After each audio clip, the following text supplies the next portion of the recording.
Buddy, my name is Christopher Saunders, and this is the Connecticut Sports Talent Show, where we talk all things talents in Connecticut. And this is the preview for the Connecticut girls basketball program for Newington, the Northeasters. I'm glad I finally got that name right because the last few guests I've had on, it's like a tongue twister. It just kind of rolls off the tongue.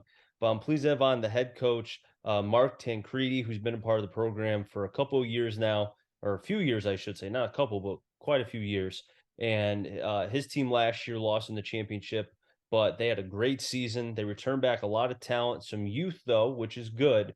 And I'm sure we'll talk about that. Mark, thanks for coming on. I appreciate it. Yeah, Chris, thanks for having me. This is a long time coming. I know we discussed it at the Mhm. end of last season and couldn't make it happen, but I'm glad, we're here now getting this opportunity. Things get crazy. You were preparing for your championship run, radio on my end, plus everything else with the NVL that comes about. So, but I'm glad that we, like you said, finally got to make this happen. I want to go, I want to circle the wagon a little bit to steal Chris Berman, but go to last year really quick Sure. because the road to get to the championship for every team is always different. And I felt like for you guys, you had some close games to get to that point. I'm talking about Guilford. I think it was EO Smith. Some pretty close games there. Just talk to me about kind of the postseason as far as for your team last year. Yeah, I mean, being the top seed in the Class L tournament, there's a lot of pressure, especially with the success that we had. And we knew the path wasn't going to be easy. And from my opinion, I thought Class L was the strongest. So we knew we were going to play some really good teams.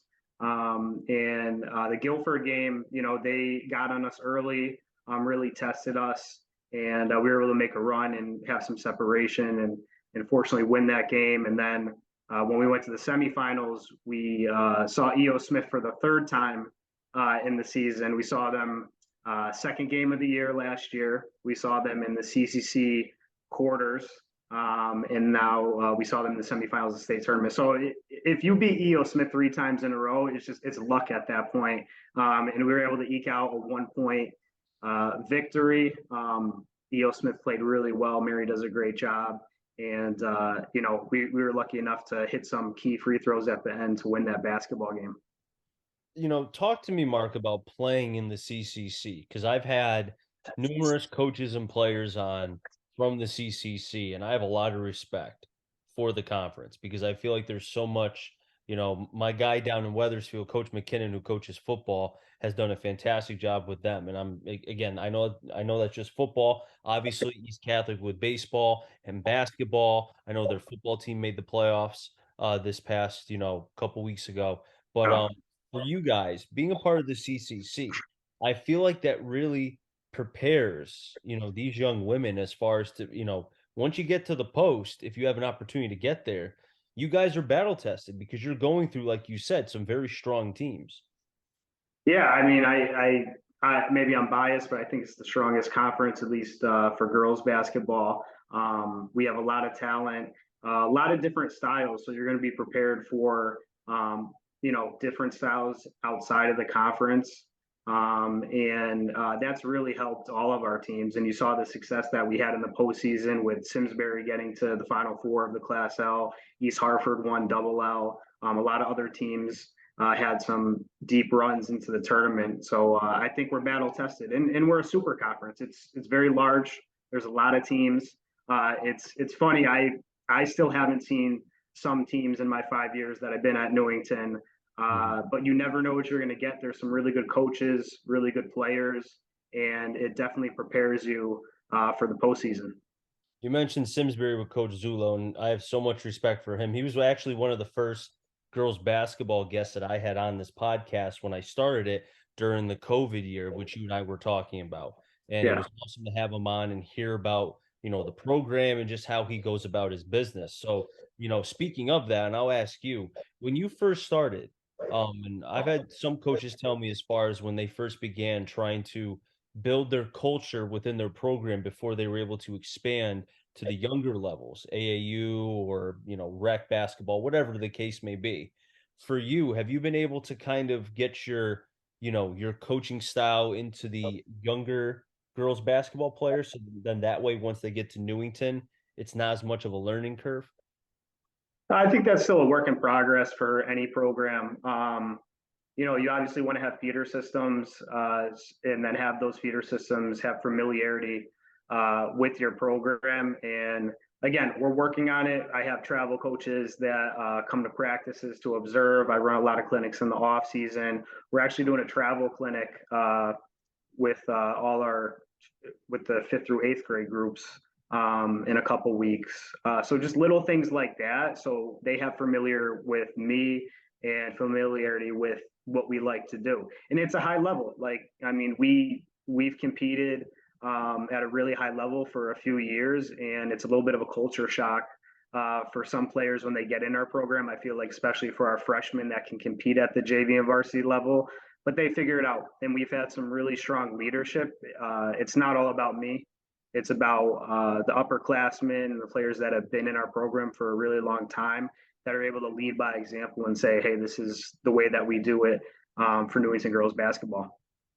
When I think of obviously a lot of sports, I feel like every 5 to 10 years, it kind of goes through an evolution period.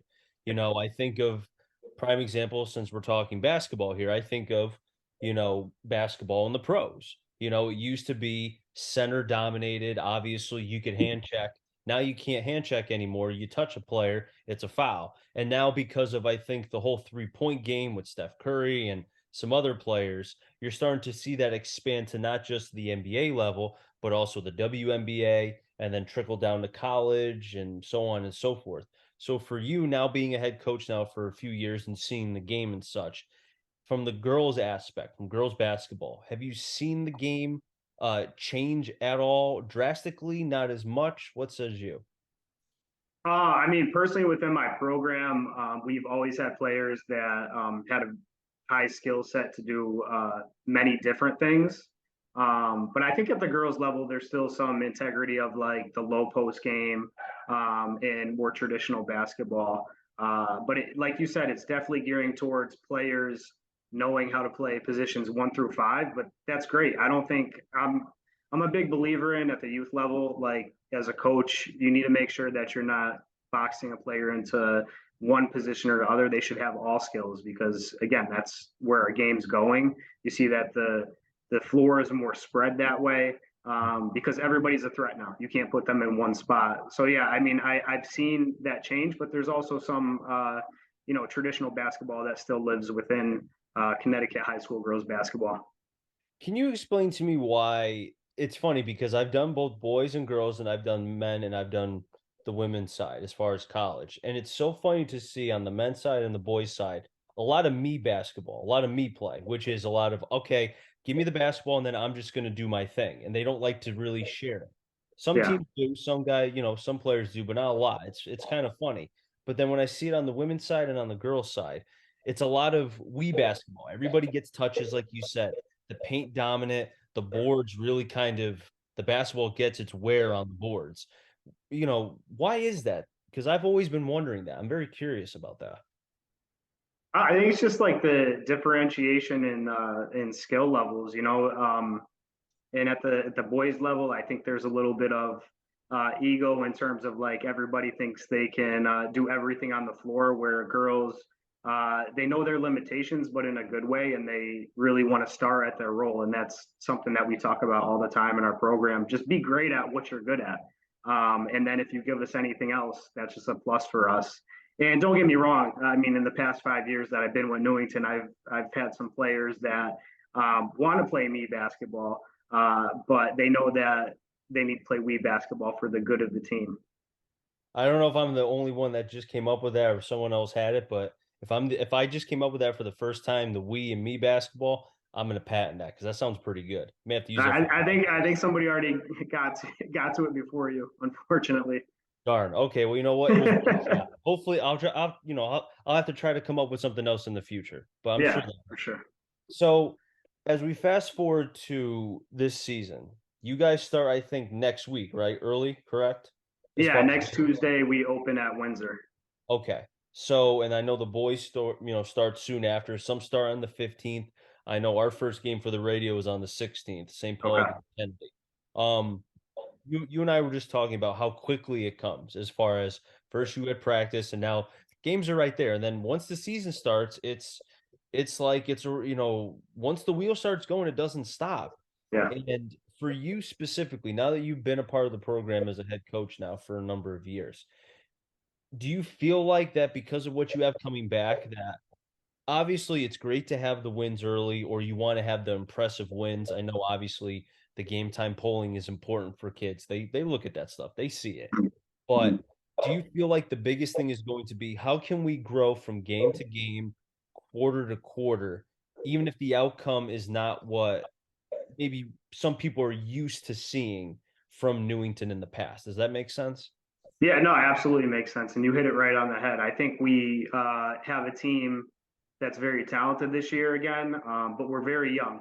And with youth comes undisciplined basketball at times and some mistakes, and we need to grow through that, like you said. And we might not have the record that people are used to seeing, but I just want to build for late February and March, where when you see Newington in the postseason, you know it's going to be a battle. But at the same time, it's like we have an expectation level. There's a saying that like last year's success is next year, this year's expectation, and that's the mentality we have to have. I tell my team that we're Newington basketball now, so we would like to think we're one of the bigger games on team schedules, and we need to have that mentality and know that we're going to get everybody's best shot. So there's a little bit of that element involved in it. But we know we have a different dynamic of team this year, and we'll figure out as we go.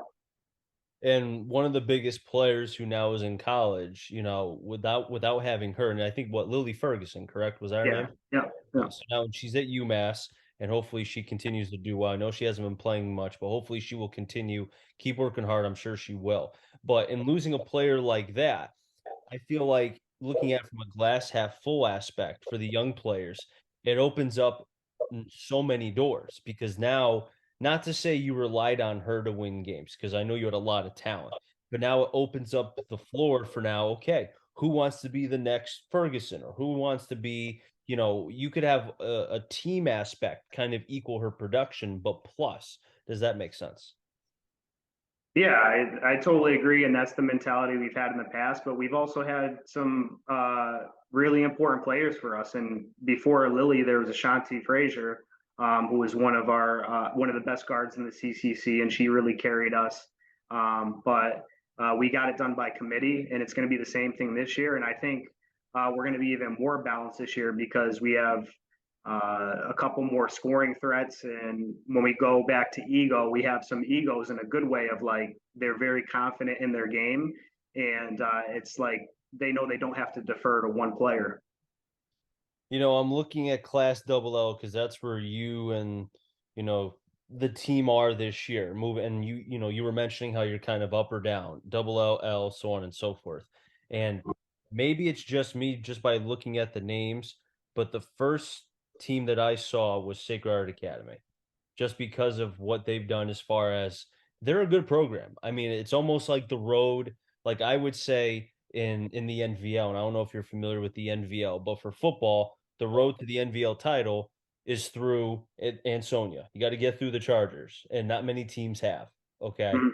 So I don't want to say the road has to get through them only, but I feel like for what they have done and for what Coach Kirk has been able to show with the program, that it almost feels like you have to beat the best. You got to beat the monster to get to that top of the hill. You know what I'm saying?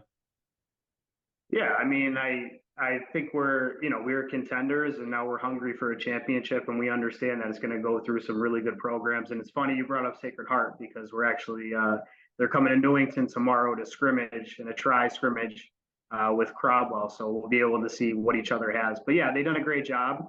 And again, if you want to run a great program, if you want to be the best, you have to play the best, and that's the mentality that we've had Mhm. when I've scheduled here. An example of that is we're fortunate enough to go to the Hoop Hall Classic this year on January 16th, Martin Luther King Day, and we're playing St. John Vaney from New Jersey, and they're like top 10 in the country. So that's really going to test us and just see what we have. We want to play the best. So I got to ask, how did you manage to get that? I know you're a bigwig in Newington. I mean, I'm sure you were probably like, how did that come about to be able to get a You game know, outside the state? it was really funny how it worked out. I had messaged the director probably in late September and just said, we're interested for future years, 2024, 2025. I think we'll have some pretty good teams. And he got back and said, thanks for your interest. Get back to me late January and we'll circle back to it. And then 2 days later, he's like, we had Sierra Canyon drop out. Do you want to fill in for their spot? And I'm like, absolutely, let's do it. That's awesome. I mean, I think it's to be able to see how, and when I was in high school, I don't remember it too much. I graduated from Sacred Heart in 2011, and I don't remember seeing all of these classics, seeing kind of like, I know they're having something in, at Mohegan. I remember Yeah, last year Bristol Central played against East Catholic, and that yeah, was really cool to see. I think it's awesome to, because you see it in college all the time. The Jimmy V rather classic. You've yeah. got other kind of little mini tournaments going on. UConn just won their kind of regular season mini tournament in the beginning of the year. They've had a great year.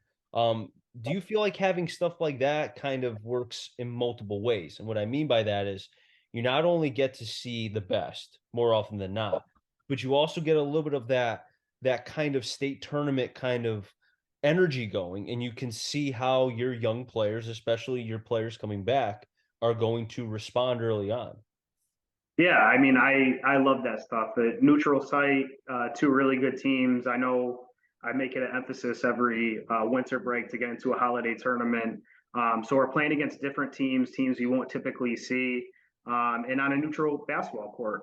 Because if you make it to the semifinals or the finals of the state tournament, that's the scenario, that's the situation.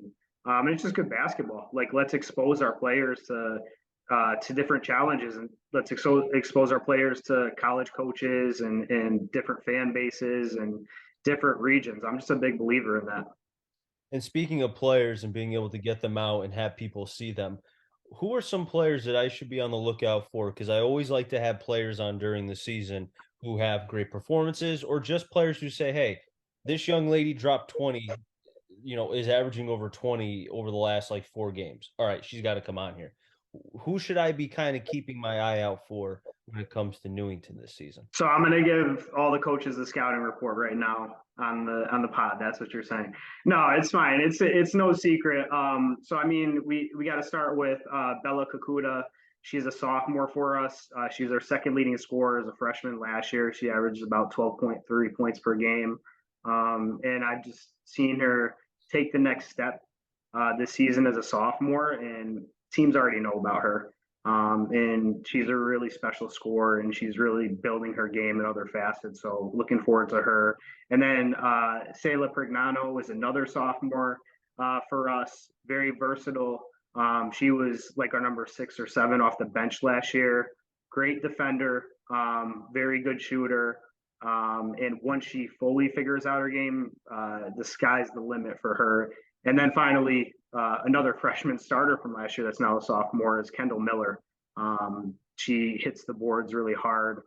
She's kind of like our Draymond, where she can guard, not in antics ways, but just I would say game style. She can guard, she can guard big, she can pass it, she can play make. So those three are the three that Newington basketball is probably going to be known for the next few years. But I can't go without talking about our senior group, who we discussed a little bit earlier before we started this. To be honest, they haven't played a lot of varsity time because they've been behind a lot of talent, and they've really stepped up this year in our preseason and showed that they're veterans and that they've been in the program and that they're going to impact it to the best of their ability. So our seniors are Brianna Godorowski, Leah Pouliot, and Ella DePace, and I'm so proud of them right now to this point, and I know I'll be proud of them throughout the season, and they're really going to help us in our success this year. And this senior class missed an opportunity, if I remember right, because of the COVID season. They missed out to be able to potentially maybe be at Yeah, Mohegan twice, correct? Twice in their 4 years. yeah. I mean, if if you want to say 3 times, because during the we got cut short in 2021, and then or I'm sorry, 19, 20. We Mm. got cut short. We were in a quarterfinal game, and that got canceled. And then the year after that was the COVID year, and we went 15-0 in the CCC, and that was probably a state championship contending team as well. So there's been a couple opportunities for them. Well, Coach, I really appreciate you coming on. Always fun to being able to talk about different programs. Obviously, seeing your program in person the one time at Mohegan was really cool, and hopefully, that can happen again. And again, you've always done. I've seen your program from afar. I follow it. Great work by you as always, and hopefully, you and the young ladies can be able to continue that into another, and I'm sure you will, another successful season in the CCC. Yeah, thanks for having me on. I appreciate it and all the coverage you give to our high school athletics. I got to ask real quick. Kennedy is in the NVL, right? Correct. The All Kennedy right, Eagles. watch out for my guy, Mike Forgione. He's the head coach at Kennedy for the girls. So keep tabs on the Kennedy girls this year as you cover. Oh, really? I didn't even. So, is he a first year head coach with them? I didn't even know about that. First year head coach, but he was at Southington a few years ago. Really? See, it's hard to follow girls basketball. It's crazy. Girls basketball is not covered here as much as I think it should be. So, since I Yeah. have you here and I didn't even know about this, maybe I'll see him hopefully sometime down the road. What can you tell me about this guy? I don't know too much about him per se. Oh man, I mean, like hardest working guy.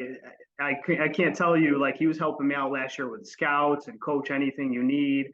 Mhm. But just great experience. He's been at a couple stops. He's been at Farmington Mhm. with the girls, and then he was at Southington. Had great success at Southington as well.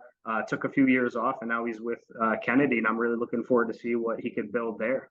So, what you're saying he's gonna bring swag over from the CCC, right? He's gonna A bring little some CCC swag. swag into the NVL, yeah. You know what? The NVL, trust me, NVL could use some swag. It's getting a little old some places. Needs some youth in there. You know what I mean? Got it. Yeah. Well, I wouldn't say he's a youthful guy, Mike. But he's definitely got the youthful energy for sure. Trust me. If he's got swag, that's youth enough. That'll help. Yeah. Trust me. Yeah. But again, Mark, Awesome. as always, I appreciate you coming on. Thank you for the kind words, and hopefully I can get you back on, or even get your players on if you so choose to have them come on here sometime in the future. Chris, they would love that. And again, I appreciate it. Thanks for your coverage and good luck with your season as well.